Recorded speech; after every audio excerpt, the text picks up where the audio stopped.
Hello friends, it's me and today let's watch Game Theory FNAF What is Mixes? Secret of the Mimic from the Game Theories. Together, let's go. Let's start. Thank you. FNAF Secret of the Mimic has finally solved Security Breach. Thanks to the inclusion of the Mimic's backstory, we now have the answers that we have been dying to understand for years. What is the Mimic's goal? What is the deal with Mexes? And why was the lore of Security Breach so confusing in the first place? You know, besides the whole Scott not telling Steelwool the story thing. I thought I could do that without telling Steelwool the story plot. Oops. Hello Internet! Welcome to Game Theory, the show that has ingested so much FNAF lore, it too has chosen violence. Oh! That's right, today we're Hello Internet, welcome to Game Theory. Hi. tackling the second main character in our three-part Secret of the Mimic extravaganza, the Mimic. Although I say that, as I was writing this episode, one thing became very clear. There is way too much to say about this character to fit in just one episode, and so I'm gonna add a bonus fourth episode to our lineup. Today we're gonna focus on the Mimic's past and present, and next time, its future. That also puts our very special FNAF Theorist Live Talkback on August 16th at 2 p.m. EST. So, mark your calendars, folks, and hit the subscribe button before the Mimic comes and gets you. Sorry, Yep, subscribe. Thank you. I miscalculated, but hey, Steelwool is still calling it Five Nights at Freddy's when all of their games take place in just one night, so... Oh look, the Mimic, it's here! Did you not hit the subscribe button like I asked? Seriously? I suppose you still have some time, but while you do that, let's actually talk about this one-of-a-kind villain. Well, actually, despite me referring to it as the Mimic this whole time, the one key thing Secret of the Mimic was very clear about, it's really not one-of-a-kind at all. Which, to be fair, is something we've been believing for a while now. In Tales from the Pizzaplex, we see two versions of the Mimic. The Mimic 1 program, which was the Mimic software that Edwin Murray created to put into a half-finished endoskeleton to play with his son David, which was then later used by Fazbear in The Storyteller, and then there's the Mimic 2, which was Fazbear's improvements on the original design, creating an endoskeleton that could change its shape and size to fit any costume or animatronic. However, how all of that tied into things like Security Breach and Ruin were pretty speculative, especially as we didn't even know if the book stories were in the same continuity and whether we could rely on them wholesale or not. My personal theory was that yes, those two Mimics were indeed present in Security Breach, with the Mimic 2 being the physical endoskeleton we find in the basement of Ruin, and the Mimic 1 program being what we now know as Glitchtrap, taking over Fazbear's systems and using it to manipulate people into doing its bidding, like Helpy does to Cassie in Ruin, which is why we get this interaction between Helpy and the totally real Gregory arguing. I took care of it. The area is safe now. But now, we do have a definitive backstory for the Mimic inside the game continuity. It turns out that yes, there are indeed two in-game Mimics, but there are some key differences from their book counterparts, and that drastically changes our entire understanding of Security Breach, Ruin, and the program that was trying to keep the Mimic underground, Mexes. So hop into that definitely working elevator, friends, as we plummet down into the depths of Murray's Costume Manor to discover the real secret of the Mimic. So what... Yep, let's start. Sorry. Does this game actually tell us about the game universe's version of the Mimic? Well, like most things in this game, it's similar but different to what we were expecting. Edwin does create the original Mimic, Same, but different. Sorry. M1 to babysit David. Think of it as your new babysitter, but it doesn't get paid and go home. It'll stay with us and help around the house. But he also states that it was created to work inside multiple costumes. It'll wear fun costumes. It can fit into any costume we've created. Essentially, the game's lore has combined the purposes of the books M1 and M2 into one creation, and attributed all of it to Edwin, rather than one being a Fazbear creation, just like basically everything in this game. But this M1 also develops a little more than its book counterpart. This is where I heard it.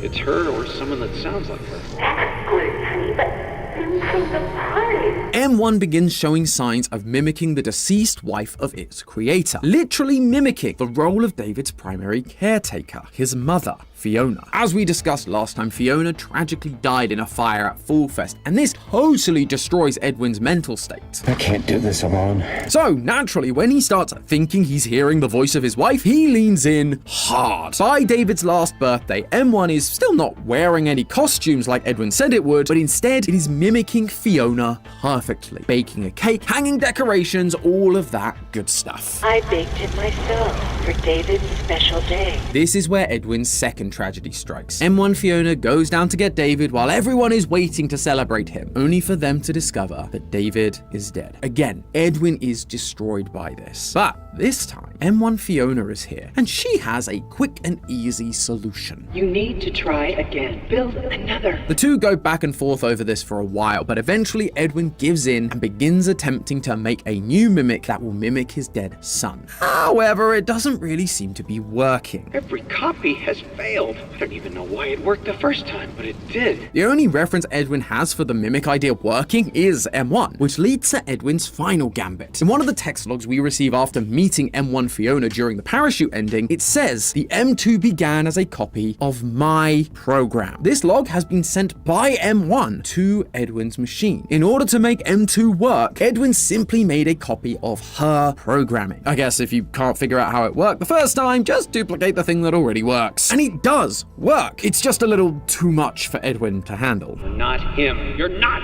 Stop sounding like him.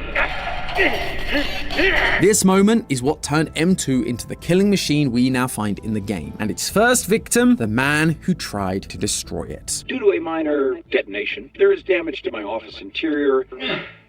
Help! And that is essentially everything we know from the game itself. It's unclear exactly what happens next to get us to Security Breach and Ruin. It's gonna depend heavily on which ending is canon and what happens in the inevitable DLC that Steelworld does for all of their FNAF games. Personally, my money's on the DLC being about Fall Fest. I proved last time that the game takes place in September 1979, so Fall Fest would likely be in full swing, and the Mimic is free in every ending. But regardless of whether I'm right about that, one thing I am sure about is that at some point, M2 is going to be trapped inside MCM. It will get cemented up, only for us to go down into the basement of Ruin and find it again. Now, I know what you're thinking. So you're trying to say that it was sealed away and the protagonist asks, free it?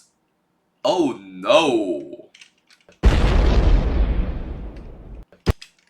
Two characters don't look anything alike, but just take a look around first. We have a springlock scooper, wooden boxes filled with costumes like crows, elephants, and lions, the similar flooring and wood panel walls with builders' lights hanging from them. Everything we're seeing at MCM matches stuff that we saw underground when we encountered the Mimic in Ruin. We can also find endoskeleton pieces deep within MCM from when Edwin was experimenting trying to create the Mimic. And if you look closely, some of them don't really match the current version of the Mimic, but they match the endoskeleton of the Mimic that we find in Ruin. My guess is that in the lead up to it being cemented, or even during the cementing up of MCM itself, it ended up getting damaged, or some of the pieces just stopped working over time, and so it replaces its parts one by one. We've already seen it replace its legs, so what's an arm, or a torso, or a head? Finally though, the Mimic in Ruin, it acts just like the M2 we see in Secret of the Mimic. It's mimicking a young boy, Gregory, it's wearing mascot costumes, and it's being violent towards humans. It even walks in a similar fashion and gets its hand stuck in an elevator. Now, that last one doesn't strictly make the two characters the same. Anyone can get their arm stuck in an elevator. But the fact that Steelworld programmed that in, along with all the other things we've talked about, it seems like they're trying to tie together these characters and this area, telling us that the Pizzaplex, and by association FNAF 6, was built on top of MCM, locking away all of its inventions down here, including M2 itself. I mean, we know that Fazbear isn't against saving some cash by building on top of previous establishments, and there's one text log directly from Willie A himself that tells us that he owns the land which MCM stands on. But that's only one of the Mimics answered for. What about M1? Well, to start with, she's just chilling inside a computer. Yeah, it seems that not only was M2 a copy of M1's programming, he also put M2 into the very same endoskeleton. Just look at them side by side. They're identical. Well, besides the legs, because, you know.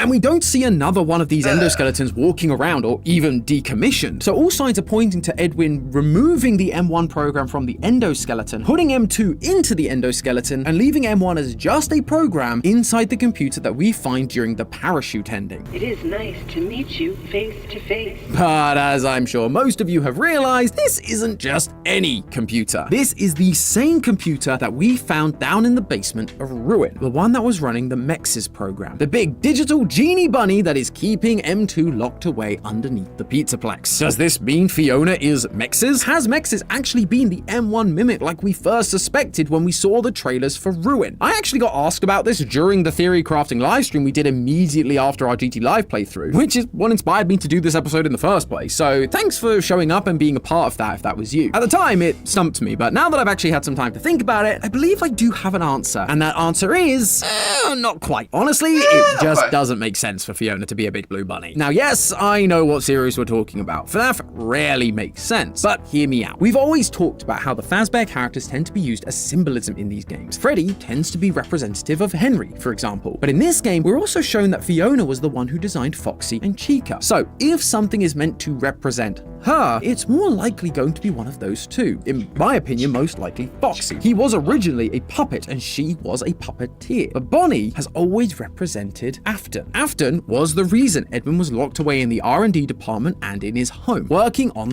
But Chica always says, I was the first. The first. the new restaurant concept, keeping him away from his family, his son, which led to his death and eventually to him creating a violent and destructive mimic. So rather than Mixes being a representation of Fiona, it's far more fitting that it's a representation of Afton. This new mimic has taken on part of Edwin's personality, the violent part, and is now being kept locked away by another blue rabbit. Like father, like son. But the real reason I don't think they're one and the same is because of the parachute ending. During it, we have to activate something called Cradle.exe. We first hear about what this cradle is from one of the text logs. A handful of these logs seem to be addressed to Edwin and have a subject line written in binary, like a computer program trying to communicate, i.e. M1. One of these specifically asks Edwin to consider building the cradle if he won't fix M2's programming, and provides him with the blueprints for it. She describes it as a computer, bigger than anything he's built before, which sounds familiar on its own, but if you stop just before executing Cradle.exe, you can see that it has a description. Mechanical X-Form Experimental Storage. MXEX. Mexes was actually M1's idea. But then if Mexes is a separate program designed by M1, why does she end up on the same computer? It's because of what Mexes stands for. I've already mentioned it stands for Mechanical X-Form Experimental Storage. The word there you may not be familiar with is X-Form. Simply, it's just programming shorthand for the word transform, i.e. it's an experimental way of storing or keeping locked away a transforming machine. Makes sense. However, there is a little more to it than that. In programming, the transforming that X-Form refers to is an object's position, rotation, and scale. Again, all things we understand about the mimic's transforming abilities, but the key is how those transformations are applied. You see, X-Forms are hierarchical, meaning transformations applied to a parent X-Form affect all of the objects assigned to that parent, like they're its children, if you will. M1 was the first mimic, the original, so it needed to be on the same machine as Mexes to act as the hierarchical X-Form for M2. M1 has also taken on the role of Fiona, while M2 is supposed to be David, Fiona's child. Again, fitting nicely into that hierarchical programming setup. The parent is there so that Mexes can help control the child. Mexes can apply something to M1 that will automatically control M2. But clearly, Okay, so just pause a while first and slowly digest it. So I think what he's trying to say is, computer science! Okay, computer programming science, but you get the point.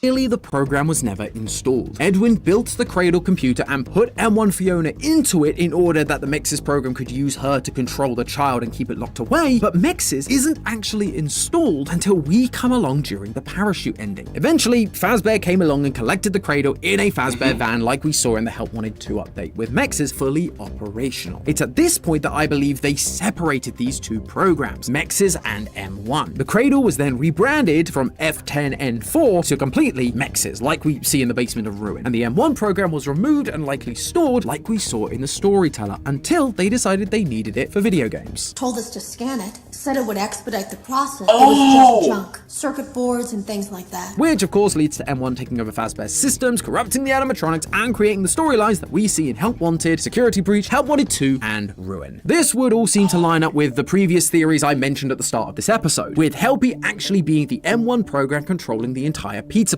It would also explain why M1 is able to stop Mexes. They are no longer on the same system. Mexes no longer has the hierarchical power to use M1 as an X-form. But on that note, if Mexes was M1's idea, why then is she actively stopping it? Helpy is literally helping Cassie get further into the Pizzaplex, teaching her how to stop Mexes and how to free the Mimic. Well, it's because while Mexes was her idea, it was never really her goal. Try again, make another, and we can all be together. I miss you, but I miss my child.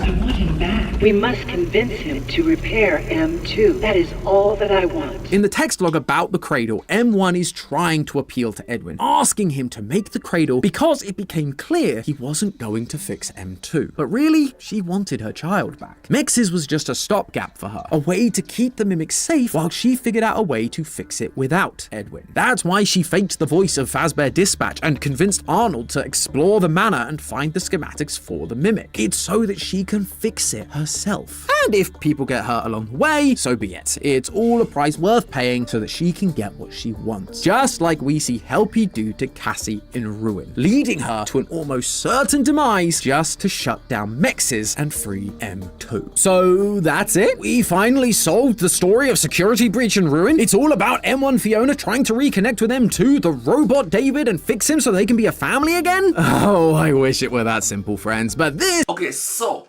if what Tom mentioned might be correct, not only does she mimics the— not only does the Mimic is able to mimic the frustration, anger, madness of a human, but also the love, the desperations of a motherly's love.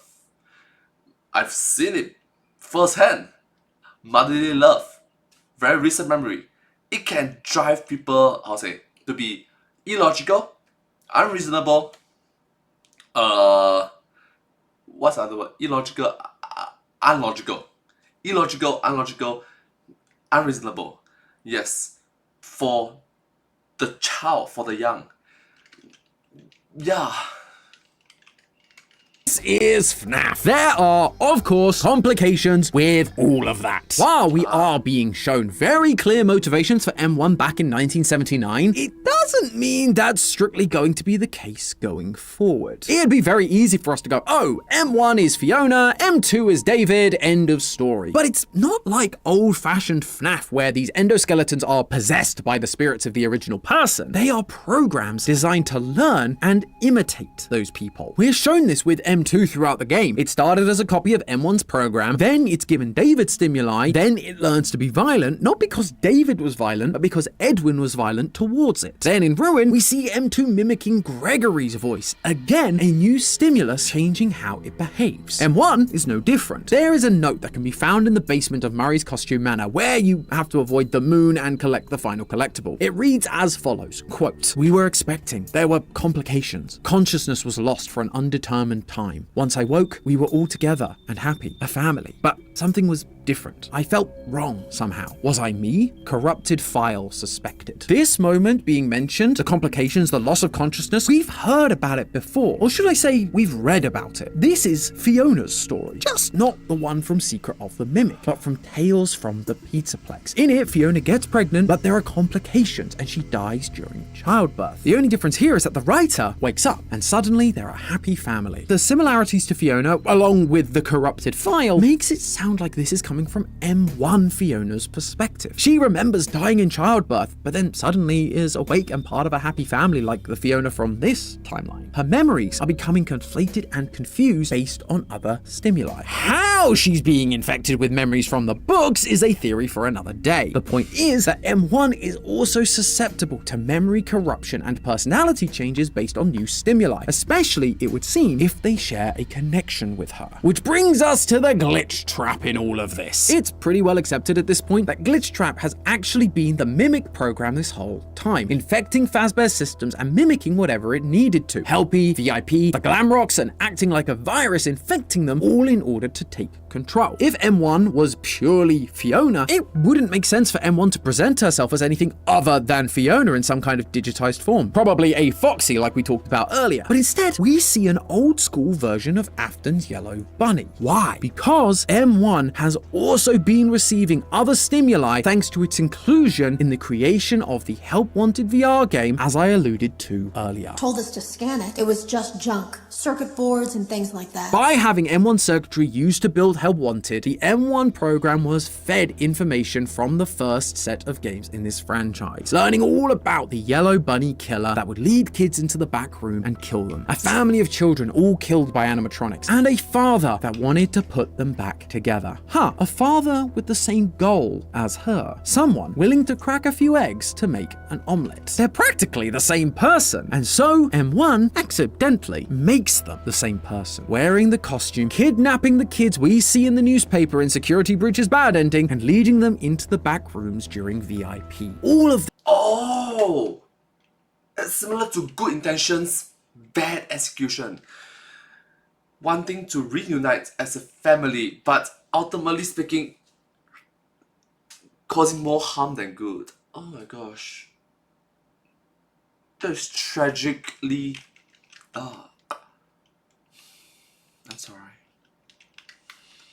this explains why Security Breach's story felt like such a mess. And it's why no theorist could really have predicted what we ended up seeing in Secret of the Mimic. Most of the theories I had were about Afton and Henry's parts in the story, because all signs left by Glitchtrap or the Pizzaplex in general were pointing towards Afton and his involvement with the Mimic. How else were we supposed to interpret a dining table scene with 5 characters clearly representing the Afton family in a room with post-it notes written in binary? But this is why Fiona, M1, was conflating her stories with that of the Aftons. Take a second look at that dining table scene. The magician we assumed was Afton, it's wearing a bow tie, something which, of course, matches Afton's famous Yellow Rabbit costume, but I mentioned in our last theory that within Secret of the Mimic, bow ties are really commonly associated with another character, Edwin. We pick one up off of his statue during Moon.exe, he's wearing it during his company portrait, his wedding photo, and his family photo, and it's literally the logo of his company. Plus, Edwin was kind of a magician when you think about it, specifically when it came to technology. He developed things well beyond what should have been possible for the time, so much so that Fazbear hired him to work on their stuff and eventually bought the whole thing. And then there's the motherly character, the one at the head of the table, the one that we all naturally assumed must be Mrs. Afton, despite the fact she's never shown up in the games. Well, in the game files, that character model is called the Nanny Bot, which is what M1 was originally supposed to be. Think of it as your new babysitter. And now M1 is in charge. Edwin wasn't going to fix things, it's up to her, and she has control of the entire Pizzaplex. She is now the one at the head of the table. This dining table now has characters that, yes, fit the Aftons, but the parents also bear a striking resemblance to her own family that she's trying to rebuild. And that drive to rebuild the family is still there. I already mentioned that Helpy's whole thing is trying to get Cassie down into the basement to stop Mexes and free M2, but which family she's now trying to rebuild is obviously getting a little lost in the source. That's why we have 2 Glitchtrap disciples, Vanessa and Gregory, both of whom we've pointed out since the very beginning share a lot of similarities to the Afton children. And that's not even going into the similarities between David Afton and David Murray. Again, theories for another day. What we're seeing is M1 getting confused, mixing up storylines from her book persona and her newly found around Afton persona, conflating the two ideas as one in the same. She's trying to rebuild the family she lost all the way back in the 1970s, but thanks to her use by Fazbear Entertainment to make a VR game, she's taken on too much of Afton's persona, and so is still driven to get M2 out of the basement, but who she believes M2 now personifies is completely messed up. Does she? Oh, so the end goal is I will put you back together. But as a different persona of I will put you back together. Still think it's her son David? Does she think it's the other kid from the Afton lineup that's missing, Michael? Or does she not even really know anymore? Is she just trying to free it because that core desire is there, but the meaning has gotten lost through all of this new stimuli? The truth is, that part is unclear right now. Any and all options are available to us. We just need to keep digging while also being aware that the DLC or sequel could drop in a year or so and change everything again. But speaking of digging a little deeper, regardless of who M1 thinks M2 is anymore, I do think we've been given the answer on how to stop both of them once and for all. It's just gonna have to wait until next time. All I'll say for now is that it has everything to do with one of the most tricky and mysterious animatronics from all of Security Breach. And I'll also say that's just a theory. A game theory! Thanks for watching. World premiere on Game Theory. The legend of the Deltarune is a lie. But hey, that's just a theory. A game theory. Thanks for watching. Thank you. Once again, thank you so much to the game theorists for this video. I hope you guys enjoyed my reaction to it and hope to see you in the two-parter, the second part of the FNAF. Yeah, thank you. Subscribe. Bye bye. Subscribe. Thank you. Subscribe.